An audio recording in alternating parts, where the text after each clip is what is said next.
ઝાલોદ પાલિકાની pre monsoon કામગીરી ફક્ત કાગળ પર. વરસાદી પાણીના નિકાલ માટેની મોટી કેનાલમાં ઝાડી ઝાંખરા ઉગી નીકળ્યા. ઝાલોદ નગરપાલિકા દ્વારા પ્રી મોન્સૂન અન્વયે નગરમાં કોઈ પણ જાતની નક્કર કામગીરી કરી હોય તેવું જોવા મળતું નથી. નગરમાં ખાડાઓ, ગટર લાઇન પર લોખંડની જાળીનો અભાવ. વરસાદ વધારે આવે તો તેના પાણીનો નિકાલ, આ બધી કામગીરી કદાચ ફક્ત કાગળ પર કામ દર્શાવવા કર્યું હોય તેવું લાગી રહ્યું છે.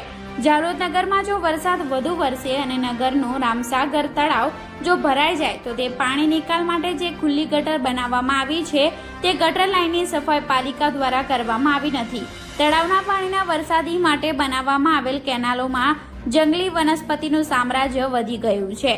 ઝાલોદ શિવમ પેટ્રોલ પંપ પાસે પાલિકાની તળાવના વરસાદી પાણીના નિકાલ માટેની કેનાલ જોઈએ તો ત્યાં મોટી મોટી વનસ્પતિ ઉગી નીકળી છે. વળી આટલી મોટી સંખ્યામાં વનસ્પતિ કેનાલમાં ઉગી નીકળતા ત્યાં જીવ જનાવર પણ હોઈ શકે. પાલિકા દ્વારા 2 વર્ષ પહેલા બનાવેલ મોટી ગટર લાઇનનું પાણી પણ આ ગટરમાં જ જાય છે. વધારે વરસાદ પડે તો આ કેનાલમાં ભરેલા પાણી પાસેની સોસાયટીમાં ભરાઈ જાય છે. તેથી વધુ પાણી જો આવે અને પાસેની સોસાયટીના રહીશોના ઘરોમાં જો પાણી ભરાઈ જાય તો નાના મોટા જનાવર ઘરમાં આવી જાય તેવો ડર સતત અહીંયાના રહેવાસીઓને સતાવે છે.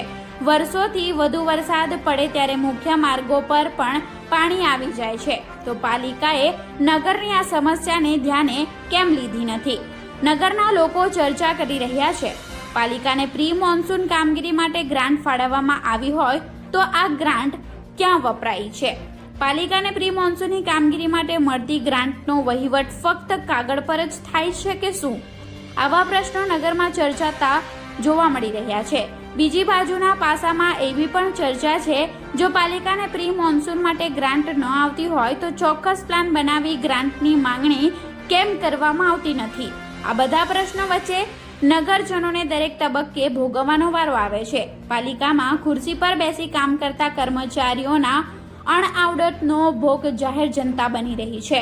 ખુરશી પર બેઠા સત્તાધીશો ખુરશી પરથી ઉઠી નગરમાં દરેક વિસ્તારમાં ફરી ત્યાં રહેતા રહેવાસીઓ પાસે સમસ્યા જાણી નગરજનોની સમસ્યા દૂર કરે તેવી પ્રબળ લોક માંગ ઉઠવા પામી છે. Bureau report, Gujarat crime news, Jhalod.